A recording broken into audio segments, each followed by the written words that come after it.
دنیا کے پروگریسو، ترقی پسند، عام آدمی اور مزاحمت پسندوں کے لیے بڑی کامیابی کا دن۔ ٹرمپ نے زہران ممدانی کو کون سی ایسی دھمکی دی جو نہ لگائی ہو؟ اس کے خلاف مقدمات کرنے سے لے کر اسے مالی مشکلات سے دوچار کرنے تک سے ڈرایا۔ ممدانی کی اپنی سیاسی جماعت ڈیموکریٹک پارٹی کے کئی لوگ بھی اس کے خلاف ہو گئے۔ ممدانی نے نیتن یاہو کو گرفتار کرنے کا اعلان کیا۔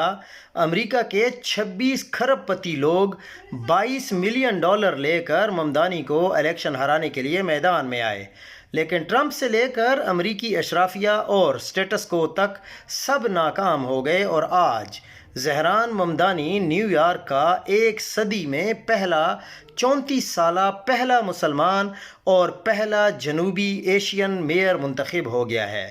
اپنے اصولوں پر کھڑے رہیں، مزاحمت جاری رکھیں، اقتدار کے لیے گھٹیا سمجھوتے نہ کریں، اشرافیہ اور طاقتوروں کا ٹاؤٹ نہ بنیں۔